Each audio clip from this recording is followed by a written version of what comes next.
Ассаламу алейкум ва рахматуллахи ва баракату. Всевышний Аллах в Коране в одном из аятов говорит нам следующие слова. Аузу биллахи минаш шайтанир раджим. Ва абудуллаха ва ла тушрику бихи шай'ан. То есть поклоняйтесь мне, поклоняйтесь Всевышнему Аллаху и не предавайте мне сотоварищей. То есть не ставьте наравне со мной никого и ничего, ни свои желания, ни какие-то обожествляющие вещи. То есть поклоняйтесь только мне. Я единственный. Аллах Субханаху ва Тааля ахад, самад, то есть не нуждается ни в чем, и Он единственный такой. И, конечно же, по поводу поклонения Всевышний Аллах сообщает нам еще в другом аяте. Всевышний Аллах говорит: «Аузу биллахи минаш шайтанир раджим, ва ма халактул джинна валь инс илля лиябудун». Я создал джиннов и людей только для того, чтобы они поклонялись мне, только для того, чтобы они проявляли раболепие, то есть являлись настоящими моими рабами. И поклонение, конечно же, самое главное поклонение для мусульман — это намаз. Пророк Мухаммад, саллаллаху алейхи вассалям, говорит о намазе следующее. Первое, о чем будет спрошен человек в судный день, это будет намаз, то есть поклонение Всевышнему Аллаху, признание Всевышнего Аллаха, соблюдение тех видов поклонения, которые Всевышний Аллах вменил нам в обязанность. И, альхамдулилля, по милости Всевышнего Аллаха, совершение намаза для нас доступно, где мы пожелаем, кроме тех мест, где есть нечистоты, кроме отхожих мест. В остальных местах Всевышний Аллах дозволил нам совершать нашу молитву намаз. Альхамдулилля, вся земля является для нас мечетью, то есть местом, где разрешено совершать поклонение. Однако есть отдельные места, которые мы называем мечетью, которые приспособлены для того, чтобы совершать поклонение. Всевышний Аллах в одном из аятов Корана сообщает нам следующее. Аузу биллахи минаш шайтанир раджим. Ва анналь масаджида лиллях.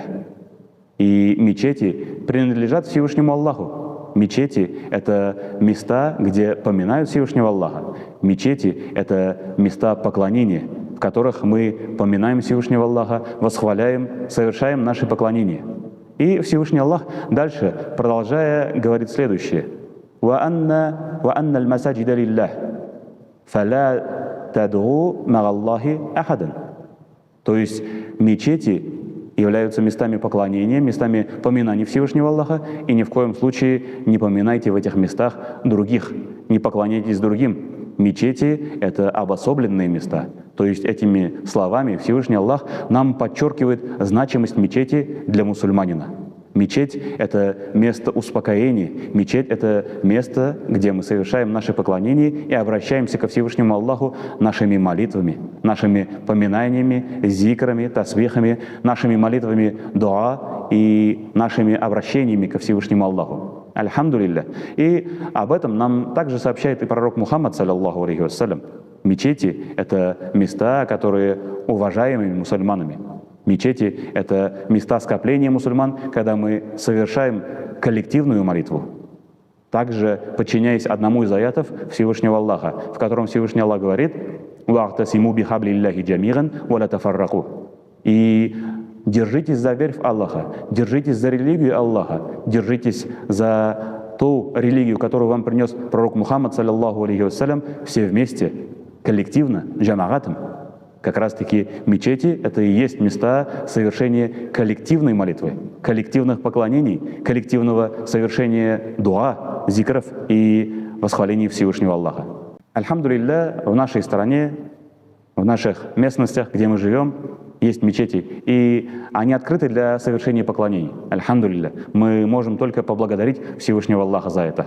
Однако нам стоит также помнить о том, как мы себя ведем в этих мечетях. То есть мы упомянули о том, что Всевышний Аллах говорит: мечети — это места совершения поклонений. Мечети — это места, где мы упоминаем только Всевышнего Аллаха. Мечети — это места для совершения коллективного поклонения. Также об этой значимости говорит и пророк Мухаммад, саллаллаху алейхи вассалям. Пророк Мухаммад, саллаллаху алейхи вассалям, говорит следующее.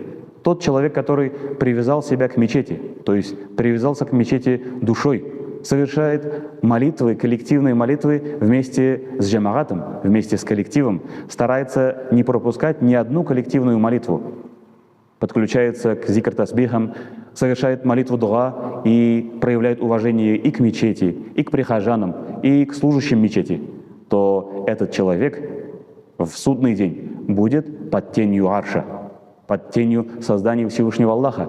Ведь судный день — это очень тяжелый, очень страшный день, очень жаркий день.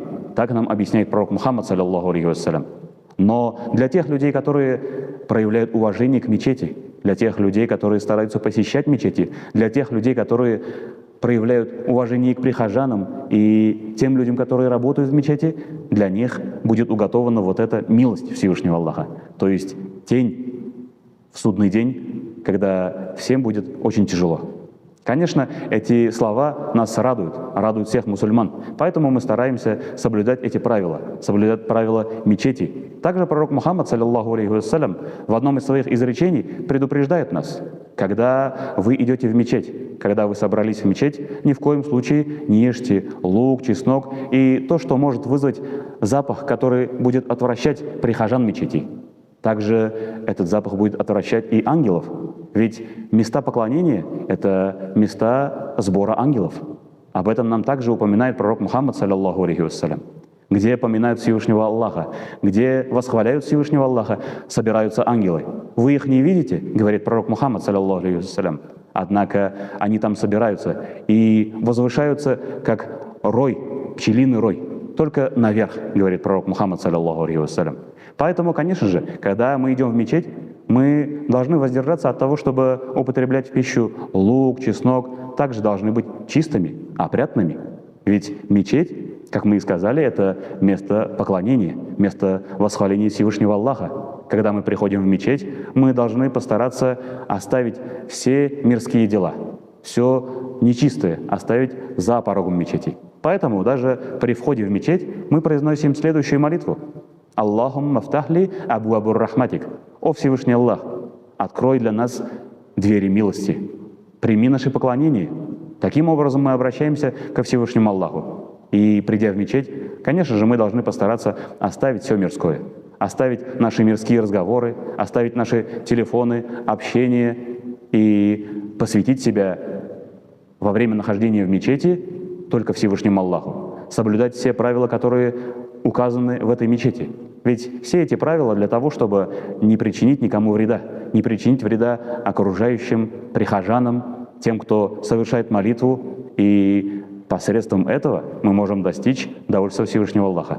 Пусть Всевышний Аллах поможет нам правильно проводить время в мечети, правильно совершать поклонение и достичь довольства Всевышнего Аллаха. Ассаляму алейкум ва рахматуллахи ва баракатух.